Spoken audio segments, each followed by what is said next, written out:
morning, all of you. I welcome you to this exciting session of editorial discussion from The Hindu. आज lockdown syndrome title है editorial का. एक दो चीज़ें आपके साथ शेयर करना चाहता हूँ. कल जब मैंने इसे 6:30 बजे सुबह इस डिस्कशन को शेड्यूल किया तो उसका बहुत अच्छा रिस्पांस मिला, व्यूवरशिप बढ़ी और तब हम जाके लगा कि ये गलत था मेरे पार्ट पर, जो मैं इसको आफ्टरनून या इवनिंग में पोस्ट करता था. मॉर्निंग में पोस्ट करना न्यूज़पेपर डिस्कशन के हिसाब से एक अच्छा स्टेप है. उम्मीद है कि आप लोग भी इसको अप्रिशिएट करते होंगे. दूसरा पॉइंट, एक ये भी समझ में आया और मैंने आज इम्प्रूव भी किया कि स्लाइड्स की संख्या बढ़ा दी गई. The number of slides has been increased by me, ताकि रीडेबिलिटी जो है वो ज़्यादा अच्छी हो, आपको पढ़ने में सुविधा हो, क्लटर्ड मैटर जो भी दिया हुआ वो क्लटर्ड ना लगे और सब चीज़ अच्छे तरीके से समझ में आए. उम्मीद है आपको ये आइडिया पसंद आया होगा और इन दोनों चीज़ों के बारे में आप अपना कमेंट्स हमें ज़रूर देंगे ताकि हम फर्दर भी इम्प्रूवमेंट लाते रहें.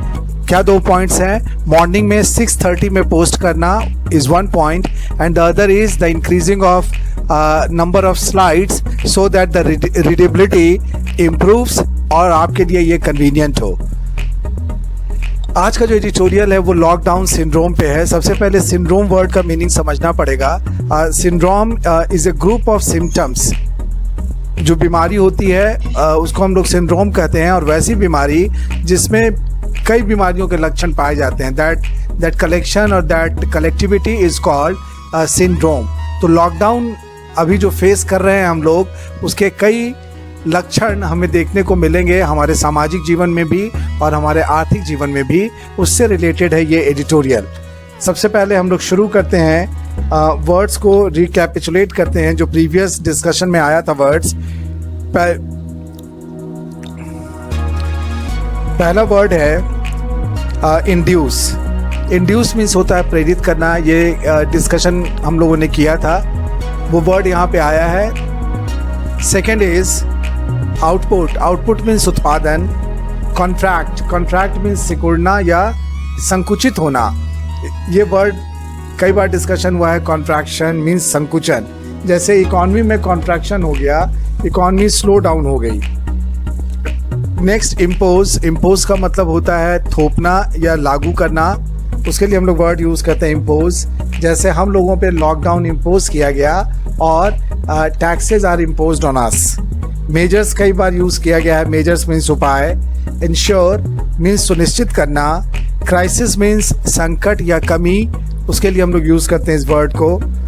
ऑब्लिटरेट एक वर्ड है, ये नया वर्ड है जो कि बाद में हम लोग डिस्कस करेंगे. ऑब्लिटरेट मीन्स होता है काटना या कम करना. तो ये थे वर्ड्स जो कि प्रीवियस एडिटोरियल्स में discuss. Now we discuss the words appearing in today's editorial. Lockdown syndrome. Syndrome के बारे में बताया कि syndrome is a collection of symptoms. कोई भी बीमारी जिसमें कई बीमारियों के लक्षण एक साथ दिखें तो that is called syndrome. Other words are lockdown, ये आप जानते हैं, पूर्णबंदी. देन एक वर्ड है रिकवरी. रिकवरी अगर हेल्थ के सेंस में लेते हैं तो स्वास्थ्य लाभ, और अगर जनरल टर्म में इसको यूज़ करते हैं तो बेहतरी या बेहतर होना, रिकवर करना, पहले जैसा होना, और उसी से बना हुआ नाउन है रिकवरी. नेक्स्ट एक फ्रेज है पोर इन. पोर इन का मतलब उमड़ जाना, बहुत चीज़ों का एक साथ आना इज कॉल्ड पोर इन. जैसे कहीं पर अगर कोई घटना घटती है तो वहाँ से रिलेटेड न्यूज़, वहाँ से रिलेटेड इंफॉर्मेशन पोर इन होना शुरू हो जाती है. रिकवरी मीन्स स्वास्थ्य लाभ. इम्पैक्ट प्रभाव. स्टैटिस्टिक्स एक सब्जेक्ट भी है, सांख्यिकी इसको कहते हैं हिंदी में, और अगर दूसरा सेंस इसका लिया जाए तो आंकड़े भी. नेक्स्ट इंडेक्स सूचकांक. रिलीज मीन्स जारी करना.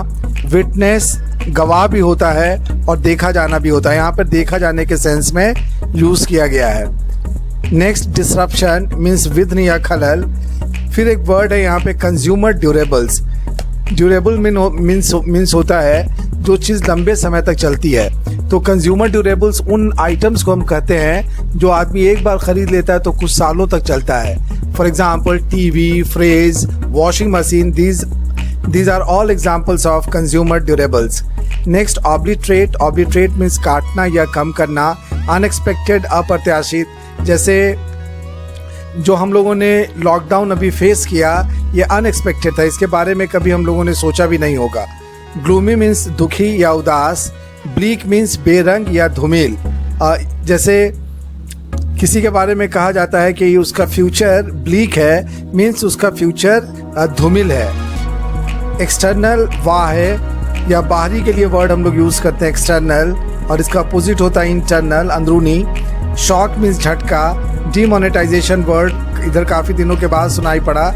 नोटबंदी या विमुद्रीकरण। थ्योरेटिकली सैद्धांतिक रूप से। एक्चुअल वास्तविक। पेस मीन्स गति। रेस्क्यू मीन्स बचाव या बचाना, दोनों ये नाउन और वर्ब दोनों के जैसा यूज़ किया जाता है। ऑब्वियसली स्पष्ट रूप से। इम्प्लीमेंटेशन, इम्प्लीमेंट मीन्स लागू करना और उसी से बना हुआ वर्ड है इम्प्लीमेंटेशन, नाउन। फ्लश का दो मीनिंग होता है। फ्लश मीन्स लालिमा भी होता है, किसी के चेहरे पे लालिमा होती है तो हम लोग बोलते हैं फ्लश ऑन हिज फेस। और अगर वर्ब के रूप में यूज़ करते हैं तो पानी से किसी चीज़ को साफ करना, फ्लश। लेबोरेटरी में we use flush. Next is bureaucratic. Bureaucratic means अफसरशाही। फिर एक टर्म यहाँ पे दिया हुआ red tape. Red tape means लाल फीता शाही। ये ब्यूरोक्रेसी के साथ जुड़ा हुआ शब्द है। सरकारी दफ्तरों में काम करवाने में बहुत झंझट होता है, क्योंकि काम का जो प्रोसीजर होता है वो बहुत लंबा होता है। एक टेबल से दूसरा टेबल, दूसरे टेबल से तीसरे टेबल पर फाइलें घूमती रहती हैं और लाल फीते से बंधी हुई, उसी को इसीलिए कहा जाता है रेड टेपिज्म। नेसेंट मीन्स नवजात, जो चीज़ न्यूली बॉर्न है दैट इज कॉल्ड नेसेंट। जैसे his business is in the nascent stage, नवजात अवस्था में है। रियलिटी सच्चाई। एम्फेसिस मीन्स जोर। एजेंडा मीन्स कार्य सूची, list of jobs to be done. और लास्ट एक फ्रेज यूज किया गया है यहाँ पे, बोर्डवेल। बोर्डवेल मीन्स शुभ भविष्यवाणी करना। So these are the words from today's editorials. Now we discuss today's editorial titled Lockdown Syndrome. Official data capturing the economic impact of the nationwide lockdown are starting to pour in slowly.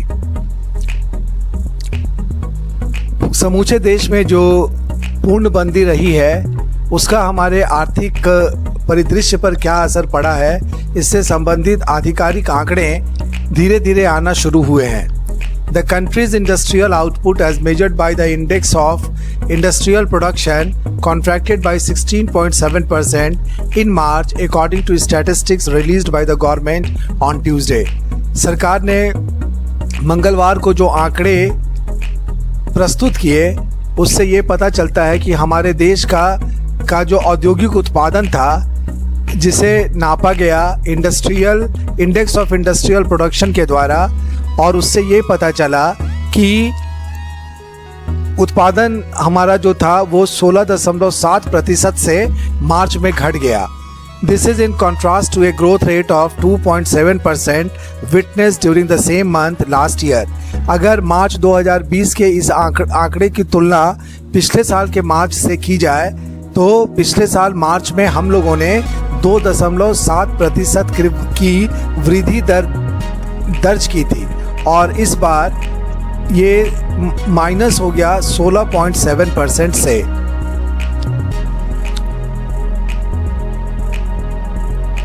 The sharp fall can largely be explained by the nationwide lockdown that was imposed by the center in the last week of the month. और ये जो तेजी से जो गिरावट आई उत्पादन में, इसकी व्याख्या की जा सकती है कि पूरे देश में मार्च महीने के अंत में जो लॉकडाउन कर दिया गया उसकी वजह से ऐसा हुआ। The manufacturing sector, which witnessed a contraction of about 20%, was the worst hit among the key sectors, perhaps due to disruptions in the labor market caused by the lockdown. हमारे जो की सेक्टर्स हैं उनमें से अगर देखा जाए तो सबसे ज़्यादा प्रभावित होने वाला जो सेक्टर था वो मैन्युफैक्चरिंग था, उत्पादन सेक्टर था, जिसमें 20% की गिरावट आई। और इसकी वजह पूर्णबंदी की वजह से मजदूरों के, श्रमिकों की जो उपलब्धता थी उसका कम होना हो सकता है। In terms of end goods, capital goods and consumer durables witnessed a roughly 1/3 contraction in size as the sale of non-essential goods was obliterated by the unexpected lockdown. अगर हम finished goods की बात करें, capital goods की बात करें और consumer durables जैसे टीवी, फ्रिज, वॉशिंग मशीन इसकी बात करें तो इसमें करीब 1/3 की गिरावट आई या 1/3 33% का कॉन्ट्रैक्शन आया। और इसकी वजह थी कि जो अप्रत्याशित लॉकडाउन हो गया, अचानक जो लॉकडाउन हो गया उसकी वजह से ये नॉन इसेंशियल गुड्स होते हैं जो उतने महत्वपूर्ण नहीं होते, तो इनकी मांग में कमी आ गई, जिसके वजह से ये डिक्लाइन देखा गया इनके डिमांड में। Analysts say that industrial output is likely to fall even further in April when the economy was in complete shutdown. विश्लेषकों का कहना है कि औद्योगिक जो उत्पादन है, संभावना है कि अप्रैल महीने में इसमें और भी ज़्यादा गिरावट आएगी, जबकि हमारी अर्थव्यवस्था पूरी तरह से बंद है। In fact, some estimates suggest that the economy's overall output in the first quarter of FY21 could be cut by 1/4 and growth for the whole financial year could well turn out to be negative. अगर हम इस financial year 2020-2021 की बात करें तो ऐसा अनुमान लगाया जा रहा है कि इसका जो पहला तिमाही होता है अप्रैल मई जून वाला, उसमें 1/4 की गिरावट आ जाएगी ग्रोथ रेट में। और अगर पूरे वित्तीय वर्ष की बात करें तो हो सकता है कि जब हम इस वित्तीय वर्ष को क्लोज करेंगे मार्च 2021 में, तो हमारा ग्रोथ वृद्धि दर निगेटिव भी हो सकती है। So March's gloomy industrial production figures are likely to be soon forgotten as a flood of bleak economic data hits the country further down the road. इसीलिए मार्च में जो निराशाजनक आंकड़े हमें मिले हैं औद्योगिक उत्पादन से संबंधित, वो जल्दी ही भुला दिए जाएंगे। क्योंकि अभी बाकी है जो भी आर्थिक आंकड़े अब मेरे सामने आएंगे वो सब के सब ज़्यादा ही डरावने होंगे, निगेटिव होंगे और ग्लूमी होंगे। इसीलिए मार्च वाली ये निराशा हम जल्दी ही भूल जाएंगे। That said, it should be noted that FY20 IIP growth was set to post a weak show even before the lockdown was imposed in late March. ये भी कहा गया कि ये भी नोट किया जाना चाहिए कि 2019-20 वाला जो फिनेंशियल ईयर था उसमें index of industrial product growth जो था उसकी संभावना कम थी। ऐसा माना जा चुका था कि वैसे भी प्रदर्शन मैन्युफैक्चरिंग सेक्टर का या इंडस्ट्रियल प्रोडक्शन का जो प्रदर्शन था वो खराब होना था। The COVID-19 crisis being a temporary external shock, कोविड-19 से उत्पन्न ये जो संकट है ये एक अस्थाई झटका है जो कि बाहर से लगा है। ये इकोनॉमी को अंदर से लगने वाला झटका नहीं है, but this is an external factor that affected our economy much like demonetisation in 2016, but much larger in scale, can theoretically lead to a quick bounce back in economic activity once the lockdown is lifted. और ये जो संकट हमारे ऊपर आया है, आर्थिक संकट, ये बहुत कुछ 2016 के नोटबंदी के जैसा है, लेकिन इसका रेंज बड़ा है, इसका स्केल बड़ा है।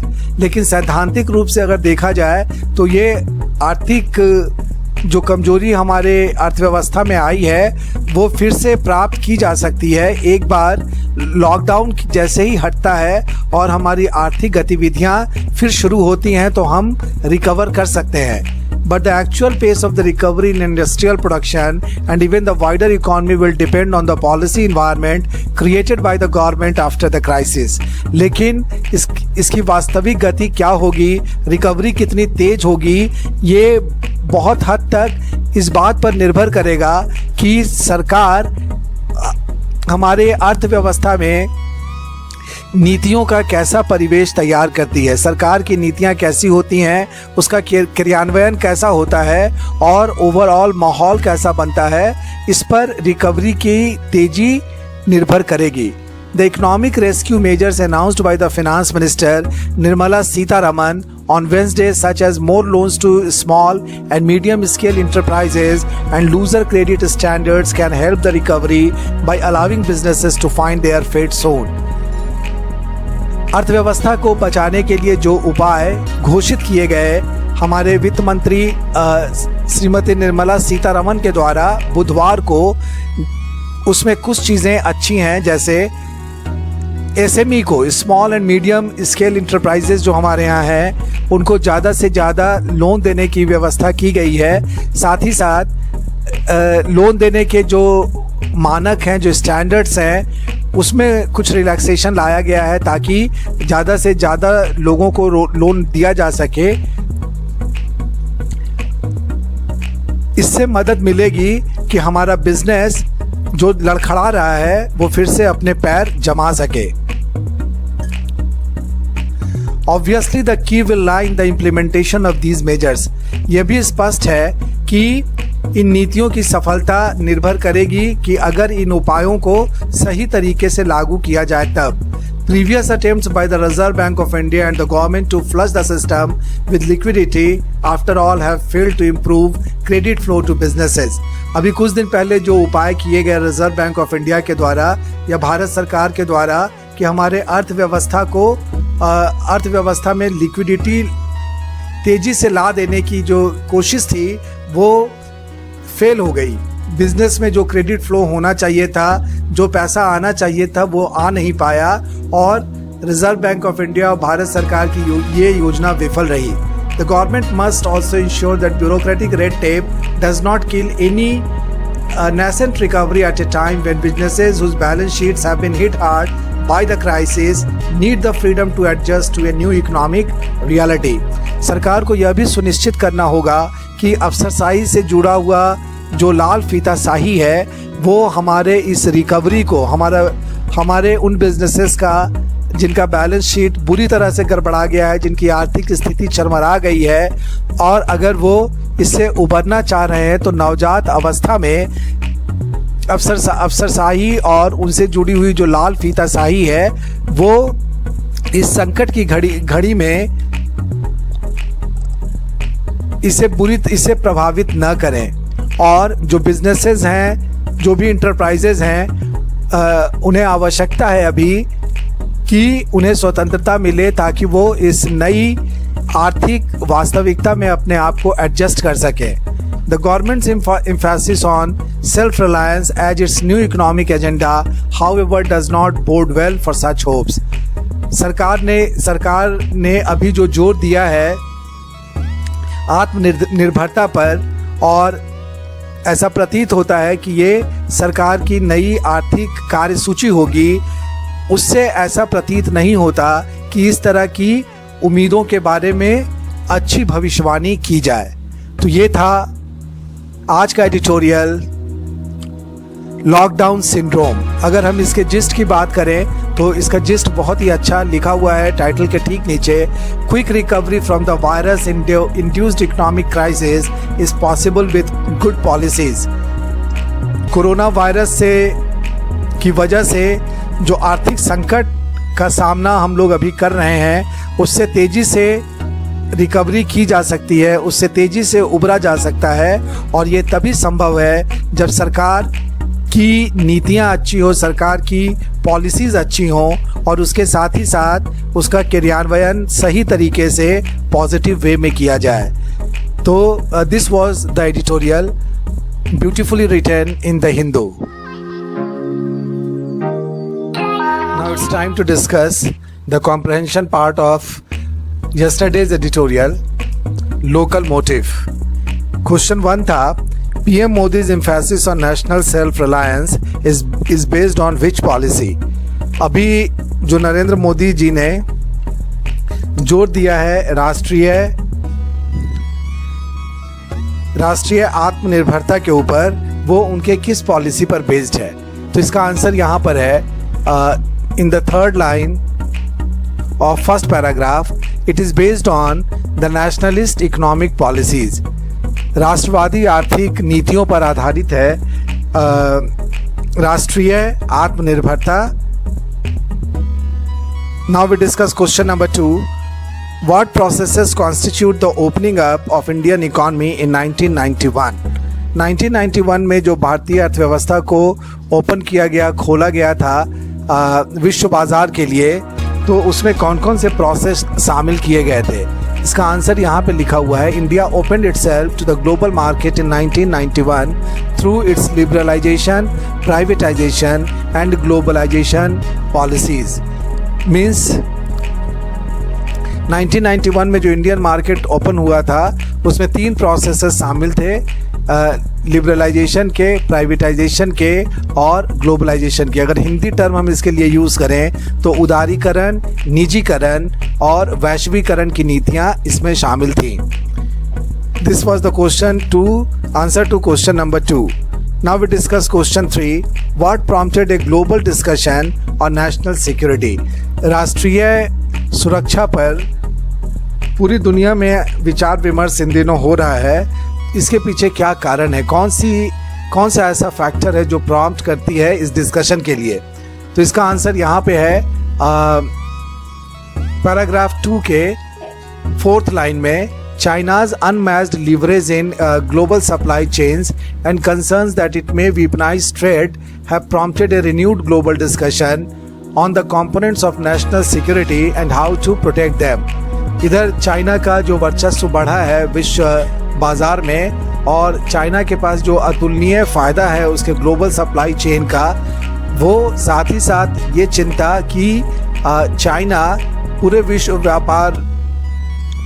व्यापार को एक हथियार के रूप में यूज़ कर सकता है, यही चिंता का विषय रहा और इसी से ग्लोबल डिस्कशन शुरू हुआ है। So this was the answer to question number 3।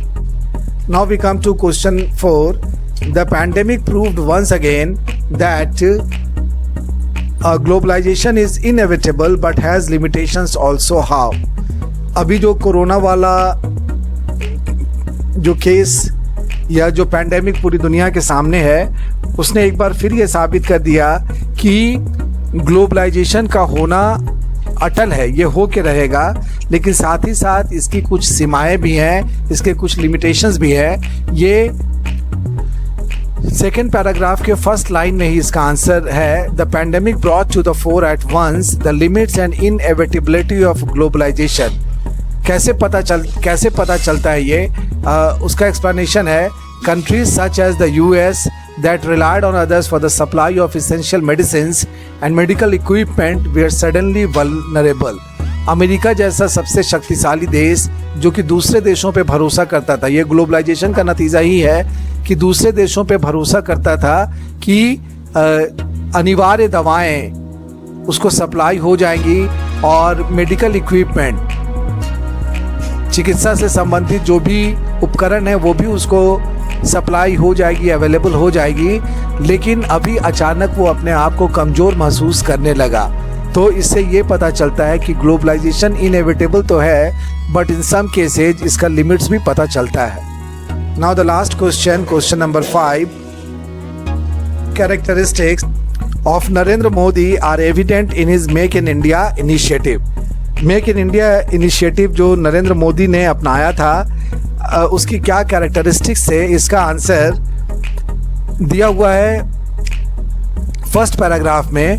His ideological calling and also to his mandates of 2014 and 2019 which were not sought or won for expanding globalization। इसके पीछे नरेंद्र मोदी के दो लक्षण साफ स्पष्ट रूप से उभर कर सामने आते हैं और वो है उनके जो आदर्श हैं, उनके जो आदर्शवादी विचार हैं, वो पहला फैक्टर है। और साथ ही साथ 2014 और 2019 में उन्होंने जो जनमत प्राप्त किया, जो बहुमत प्राप्त किया इलेक्शंस में, उसका एजेंडा ये नहीं था कि वो ग्लोबलाइजेशन को एक्सपैंड करेंगे। तो ये दोनों ही लक्षण जो हैं वो कैरेक्टरिस्टिक्स हैं नरेंद्र मोदी के, जिसकी वजह से मेक इन इंडिया इनिशिएटिव उन्होंने लिया। So these are the answers of the 5 questions taken from yesterday's editorial local motive. कल हम लोग फिर एक नए एडिटोरियल के साथ आपके साथ डिस्कशन में आएंगे। अगर आपको ये वीडियो मेरा अच्छा लगा होगा, एक चीज़ और, तो ज़रूर आप लाइक कीजिएगा, शेयर कीजिएगा और सब्सक्राइब कीजिएगा। सब्सक्राइब करते समय बेल आइकन को दबाना ना भूलें, ताकि हमारा हर दिन का वीडियो आपको नॉक करता रहे। कल फिर मिलेंगे, तब तक के लिए goodbye, stay home, take care, stay healthy.